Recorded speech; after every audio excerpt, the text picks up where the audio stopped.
सरकार में सबमिट नहीं किया है। अगर प्रपोजल जब तक सबमिट नहीं होगा भारत सरकार, क्योंकि राज्य का विषय है प्राइमरीली, उस पर किसी तरह का विचार करते हुए आगे नहीं बढ़ सकती।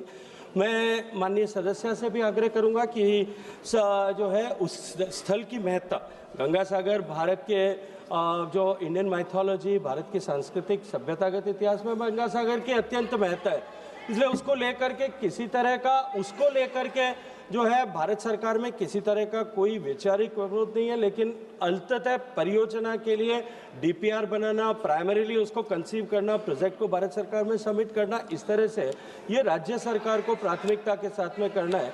मैं माननीय सदस्यता को कहूँगा कि राज्य सरकार इसमें अपना प्रस्ताव भेजेगी तो भी उस पर विचार किया जाए। श्री शशांक मणि।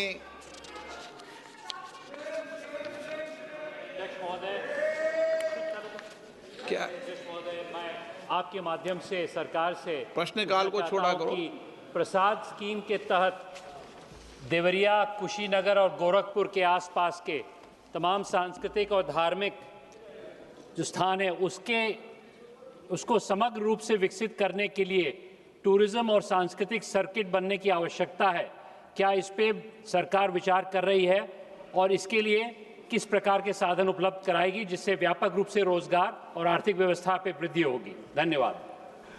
माननीय अध्यक्ष महोदय, मैंने पिछले उत्तर में कहा था कि प्रसाद स्कीम क्योंकि फाइनेंशियल साइकिल के साथ में अलाइन थी, हमने उस पर जो है सर्किट्स पर पिछले 10 साल में अनेक प्रोजेक्ट सैंक्शन किए थे। 54 प्रोजेक्ट सैंक्शन करके उनको कंप्लीशन के लिए काम किया है। अभी स्कीम रीडिज़ाइन और रीवैम्प करके रीडिज़ाइन करने पर हम काम कर रहे हैं। आने वाले समय में नई परियोजना, नई स्कीम के अंतर्गत स्टेट अगर प्रपोजल बना करके भेजेगी तो उस पर सकारात्मक रूप से विचार किया जा सकता है। निशिकांत दुबे। धन्यवाद अध्यक्ष महोदय। ये प्रश्न पूरा का पूरा मेरे लोकसभा का है और मैं सरकार को बधाई। आपको बुला दिया ना, आपको तो आशा नीति बुलाऊंगा मैं, फिर बुला दिया ना मैंने। आपके ऊपर तो हमेशा आशा है सर, आपके ऊपर तो विश्वास है। आपके ऊपर विश्वास नहीं होगा तो ये सदन चल ही नहीं पाएगा सर। ये भारत सरकार ने अपने जवाब में आज मंत्री महोदय ने जिक्र किया है कि मेरे क्षेत्र में 36 करोड़ 79 लाख रुपया जो है देवघर के लिए प्रसाद योजना में उन्होंने दिया है। इसका उत्तर है सर, 5 करोड़ लोग वहाँ जाते हैं, 12 ज्योतिर्लिंग का एक ज्योतिर्लिंग है और शक्तिपीठ। लेकिन इस प्रश्न में जो ये कहा गया कि इसका रख रखाव है सर, रख रखाव की जो जिम्मेवारी है जिन एजेंसीज को दी गई है वो रख रखाव प्रॉपर उसका नहीं हो पा रहा है। उसके लिए मुझे लगता है कि इसके ऊपर सरकार को विचार करना चाहिए। दूसरा, वो जो पूरा इलाका है वो अंग क्षेत्र, वो कर्ण की राजधानी हुआ करती थी। तो जैन जो पारसनाथ, इस प्रश्न में जो पूछा गया है सर कि पारसनाथ जैनियों का सबसे बड़ा केंद्र, और पारसनाथ से जो सटा हुआ एक जगह है भागलपुर जो अंग प्रदेश में है, चंपापुरी, भगवान वासुपुर जी का 5 कर्म जो है वहीं हुआ। इसके अलावा माननीय प्रधानमंत्री जी ने अभी अपने भाषण में कहा कि बनारस और भागलपुर ये दो जो है एक ऐसे हैं जहाँ की उत्तर वाहिनी गंगा का बड़ा केंद्र है। हमारे यहाँ बटेश्वर स्थान है जो मेरा गांव है, और दूसरा सुल्तानगंज है जहाँ से कि गंगा जल लेकर देवघर में लोग आते हैं।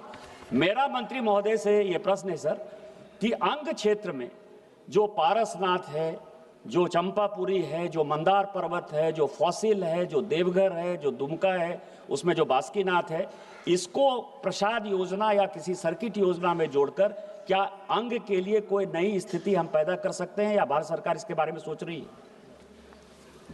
माननीय अध्यक्ष महोदय, मैं फिर वही निवेदन करूंगा कि स्कीम जो है वो रीवैम्प हो रही है, नए सिरे से स्कीम को डिज़ाइन किया जा रहा है और उसके बाद में अगर राज्य सरकार इसमें प्रस्ताव करेगी। लेकिन मैं माननीय सदस्य के संज्ञान के लिए आपके माध्यम से निवेदन करना चाहता हूं कि स्वदेश दर्शन में जब हम पहले सर्किट बना करके सर्किट्स के डेवलपमेंट के लिए काम कर रहे थे, अनुभव ये आया था कि सर्किट डेवलपमेंट में जो है जिस गंभीरता के साथ में पूरे सर्किट पे डेवलपमेंट होना चाहिए उस पर नहीं हो पाता है। तब हमने स्वदेश दर्शन 2 में सिर्फ डेस्टिनेशन स्पेसिफिक डेवलपमेंट के लिए काम किया था, क्योंकि पुराना अनुभव भी ये था कि 2004 से 14 तक बहुत छोटी छोटी टोकन धनराशि जो है वो टूरिज्म मिनिस्ट्री डिफरेंट प्रोजेक्ट्स के लिए सैंक्शन करता था और लोगों को 600 से ज़्यादा प्रोजेक्ट सैंक्शन किए थे जिनकी टोटल कॉस्ट जो है वो 2000 करोड़ रुपए थी, लेकिन उसका कोई इम्पैक्ट रजिस्टर्ड नहीं होता था। इसीलिए माननीय प्रधानमंत्री जी के नेतृत्व में पिछले 10 साल में हमने परिवर्तन किया और हम पूरा डिटेल्ड स्पेसिफिक एक स्थल को डेवलप करें तो उसको पूरा कंप्लीट होलिस्टिक डेवलपमेंट के लिए काम करें, इस दृष्टिकोण से हमने काम किया है। और हम सबके संज्ञान में है कि किस तरह से इन सारे बड़े तीर्थ स्थानों पर जिस तरह से जो है कॉरिडोर्स बने हैं, जिस तरह से वहाँ महाकाल लोक उज्जैन में बना है, उसके कारण से एक होलिस्टिक एक्सपीरियंस में परिवर्तन हुआ है। आने वाले समय में नई स्कीम के तहत राज्य सरकार से जो प्रतिवेदन प्राप्त होंगे उसके ऊपर सकारात्मक रूप से सरकार विचार करेगी। क्वेश्चन नंबर 104 श्री डॉक्टर के काव्य। Thank you, Speaker, sir. Question number 104. माननीय मंत्री महोदय। सर उत्तर सभा पटल पर रखा गया है। माननीय सदस्य। Sir, even after 4 phases of PM Sri school selection, sir, only 12,079 schools were selected against the original target of 14,500 schools, which is not even crossing 1.5% of the 10 lakh government schools, sir. So through you, I would like to request the minister, Central Education Minister, to relax the restrictive norms and raise this to 10% of government schools, because most of the children are from SC, ST, BC and minority background, sir. And I will also request the minister to allocate funds for the Young India integrated schools, which state government has initiated. Through you, I would like to ask for further more funds for the construction of these buildings, sir.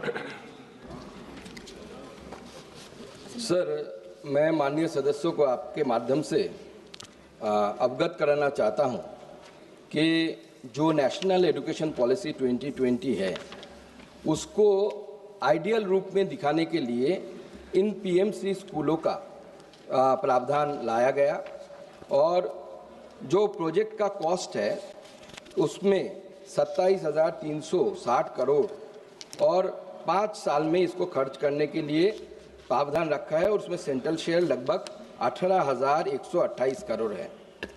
Total जो इसमें 34 states, UTs और उसके साथ साथ KVS, Navodaya Vidyalaya उन्होंने Mau sign किया है। 2 states है अभी तक जिन्होंने इसमें सहमति नहीं दी, एक तमिलनाडु और दूसरा है waste Bengal.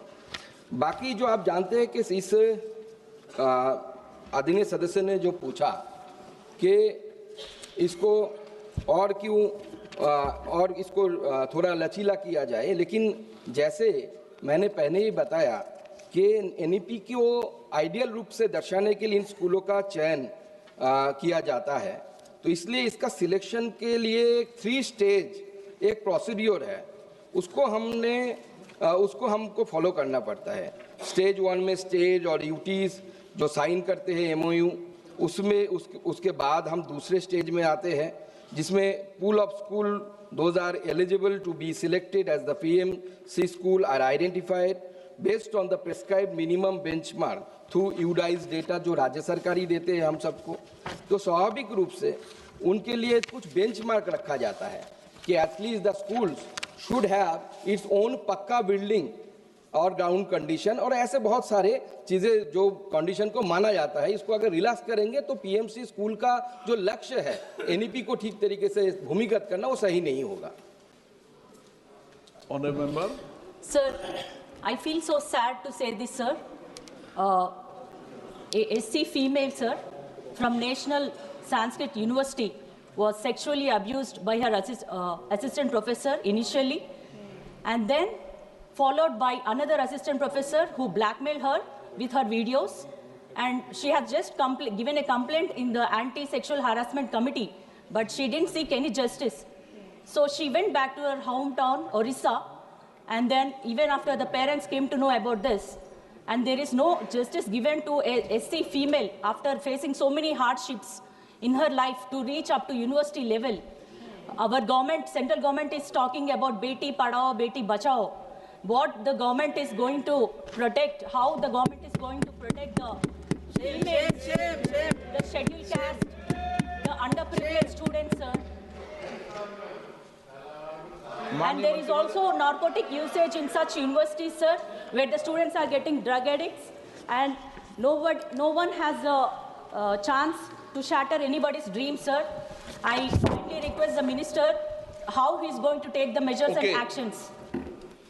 Sir, Adhyaksh Mahoday, the question was related to the